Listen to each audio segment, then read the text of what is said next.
বাংলাদেশ ব্যাংকের পর এবার রাষ্ট্র মালিকানাধীন ব্যাংকগুলোর শীর্ষ ব্যবস্থাপনাতেও আসছে রদবদলের আভাস। ১.৫ বছর আগে একযোগে পরিবর্তনের পর আবারও ব্যবস্থাপনা পরিচালক পদে নতুন নিয়োগের আলোচনা শুরু হয়েছে। সম্ভাব্য এই পরিবর্তনকে ঘিরে কি বলছেন সংশ্লিষ্টরা, বিস্তারিত দেখুন মাসুম মিয়ার প্রতিবেদনে। অপটিক্যাল ব্রাইটেনার, কালার গার্ড এবং জার্ট লক সমৃদ্ধ অ্যাডভান্স ফর্মুলায় এলো নতুন রে ডিটারজেন্ট পাউডার। তারেক রহমানের নেতৃত্বে নতুন সরকার গঠনের পর বিভিন্ন সংস্থা ও প্রতিষ্ঠানে বড় পরিসরে পরিবর্তন চলছে। তবে এখন পর্যন্ত সবচেয়ে বেশি আলোচনার জন্ম দিয়েছে আর্থিক খাতের নিয়ন্ত্রক সংস্থা বাংলাদেশ ব্যাংকের গভর্নর মুস্তাকুর রহমানের নিয়োগ। আহসান এইচ মনসুরকে বাদ দিয়ে এই ব্যবসায়ী ও হিসাববিদের নিয়োগের সমালোচনার তীর আসছে সব দিক থেকেই। কেন্দ্রীয় ব্যাংকের পর এবার পরিবর্তনের আভাস মিলছে রাষ্ট্রীয় মালিকানাধীন ব্যাংকগুলোর শীর্ষ পদে। বর্তমানে সোনালী ব্যাংকের ব্যবস্থাপনা পরিচালকের দায়িত্বে আছেন শওকত আলী খান, রূপালী ব্যাংকে কাজী ওয়াহিদুল ইসলাম, অগ্রণী ব্যাংকে আনারুল ইসলাম, জনতা ব্যাংকে মুজিবুর রহমান, বেসিক ব্যাংকে কামরুজ্জামান খান এবং বিডিবিএলে জসিমউদ্দিন।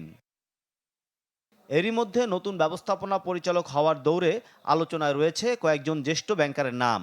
সম্ভাব্য তালিকায় আছেন সোনালী ব্যাংকের ডিএমডি রেজাউল করিম, অগ্রণী ব্যাংকের আবুল বাশার ও পারসুমা আলম, রূপালী ব্যাংকের তাহমিনা আক্তার, জনতা ব্যাংকের ফয়েজ আলম এবং বেসিক ব্যাংকের সুভাষচন্দ্র দাস।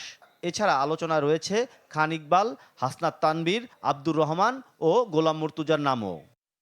নতুন সরকারের শুরুতে ব্যবস্থাপনায় এই পরিবর্তনকে ইতিবাচক হিসেবেই দেখছেন অগ্রণী ব্যাংকের চেয়ারম্যান আবু নাসের বখতিয়ার। তিনি মনে করেন যোগ্য ও দক্ষ কর্মকর্তাদের দায়িত্বে আনলে ব্যাংক খাতের কার্যক্রমও আরও গতিশীল হবে।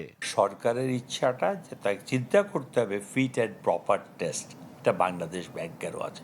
মিনিমাম কোয়ালিফিকেশন, মিনিমাম এক্সপিরিয়েন্স, তার অভিজ্ঞতা, তার কাজের পারিপার্শ্বিক অবস্থা, তার পাস্ট এক্সপিরিয়েন্স, এগুলো সব বিবেচনা করি একজন নিয়োগপ্রাপ্ত হয়।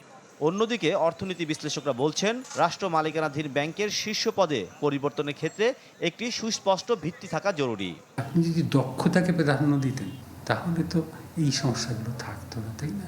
কারণ যে এক ব্যক্তি যদি তার এই গুণাবলীগুলো থাকতো, আপনি তাকে যদি এখানে এমডি বা যে কোনো পদে পদায়ন করতেন, তাহলে তো যে সরকারি আসুক না কেন তাকে গ্রহণ করাতে আপত্তি থাকার কথা থাকা না। বিশেষজ্ঞদের মতে সুশাসন নিশ্চিত করা, খেলাপি ঋণের চাপ সামাল দেয়া এবং রাজনৈতিক প্রভাব থেকে ব্যাংক পরিচালনাকে মুক্ত রাখাই হবে এমডিদের সবচেয়ে বড় পরীক্ষা। মাসুম মিয়া, চ্যানেল 24, ঢাকা।